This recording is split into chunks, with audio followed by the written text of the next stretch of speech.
An album a day is my exploration into the Korean music scene. This podcast will cover mainstream, indie, and some underground artists within the scene and provide both factual and opinionated commentary.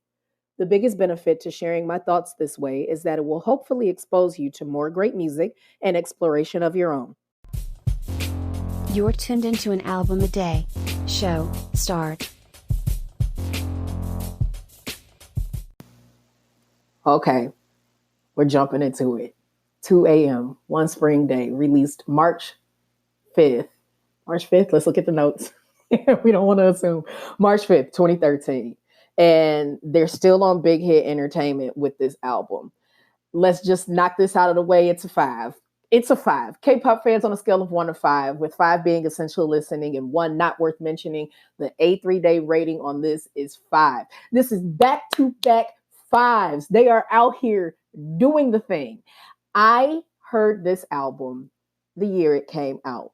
It was my first KCON, and this is when KCON was still exclusively in New York, not New York, Los Angeles, and only in the United States. They came on, they did the intro to the album, and then they performed One Spring Day and one other song from another album, but specifically One Spring Day. And it moved me to tears. Just thinking about it just got me a little choked up because there was not a lot of not even there was not a lot of, there was none. There was no choreography involved, no elaborate performance. There was this beautiful stage with a spring background.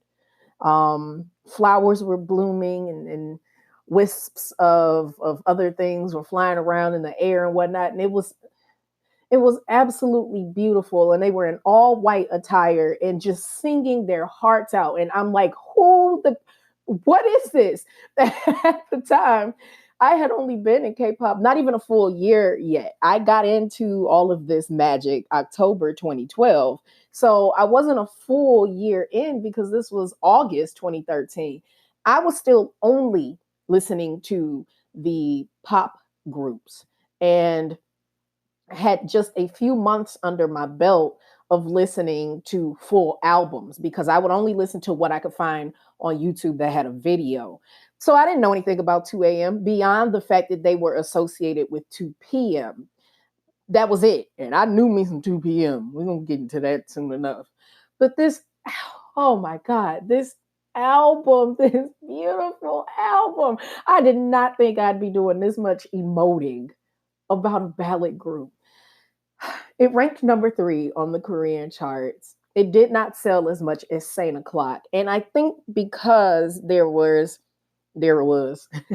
there was almost 3 years in between their first release and the second, that they had an opportunity to kind of play around with other sounds and things of that sort. And it's got more of a pop vibe to it than the first album does. That part is absolutely undeniable.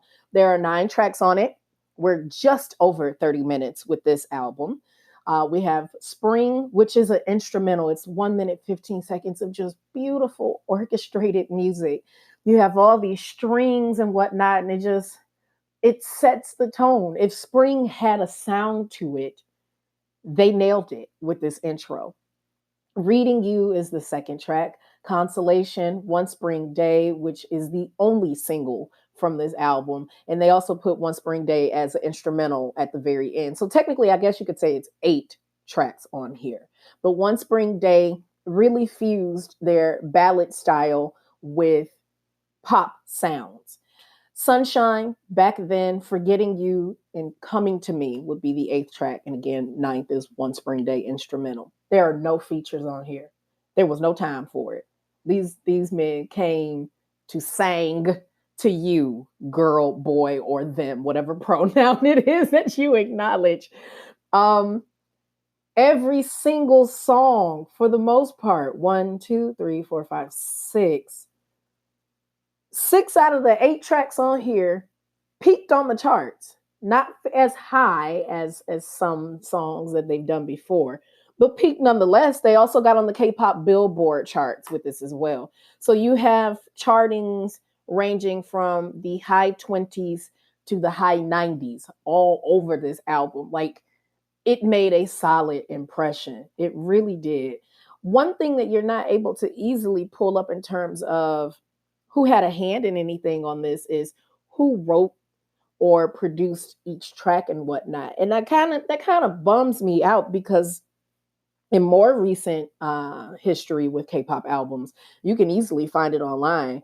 The older ones, not so much, not always. And by the time I get around to do the GMPD for 2 a.m., because if you haven't realized it, every single group that we talked about is going to have a GMPD. That's the only way that for those who are not inclined to listening and or watching these podcasts can get a feel of what it is they need to hear as like the top tier songs from each act. So when I get around to doing that, perhaps I'll be able to have more time to really research it. It'll be a while from now. I'm doing the GMPD master classes first while I get a few of these under my belt. And then when I get back to America, I believe it might be best to really start doing those because I'll have a studio then. I'm telling you all this stuff that y'all ain't listening to and caring about at all. This is a 5. Listen to it. Enjoy the songs. Forgetting You is a bop. It is. I mean, One Spring Day is going to get caught in your head. It might sound familiar to you in terms of delivery for more recent ballad songs, pop ballads, but this is a great album. When you have no features, you can let it ride. It ended, and I was like, "Why is it over?" I was very eager to start it over. So it's a win. It's a serious win for me. And there's a little bit more ad libbing going on this time. I'm not gonna deny it. They got a little bit more of that into the vibe, if you will. Really felt like just singing the bejeebus out of you, but it isn't. It's not overdone. That's what I want to say. It's not overdone at all. It says in more detailed notes. Let's see. On March 5th, 2013, 2AM released their second full length album, One Spring Day. I'm referencing this from the English Wikipedia. And of course, if you need more detail than that, you can always scroll down to the bottom and look at the referential data that's associated with the things in the Wikipedia. The album, containing 9 tracks, is a collaboration with many artists, including pianist and composer Yirima and Eptone Project. I've likely said that incorrectly. They also hosted Saturday Night Live Korea on April 13th, 2013. This is so exciting. They did some really amazing things. So Iruma, or you might just see his name as Yiruma, Iruma, is a Korean British pianist and composer. He's the only person that I found immediately referenced and or associated with that second album by the gentleman. That blows bubbles. I want to know more about some of the classically trained people who were a part of the composition of this. We're going to find out. We might not find out right now, but we will find out. So this is the second album, and we're going to go from here, from One Spring Day, and the next album that we will reference concerning them will be their last Korean release. Some of these groups, see, this is a good vibe. You just embrace it, how we just being able to blow through some of these very quickly. Some groups we're going to be with a little bit longer, some not so much. There's a possibility that I might look at I Was Wrong because it was a reissue. They had a lot of EPs too. I'm still like, the EPs are not even like a full 20 minutes sometimes. I don't know.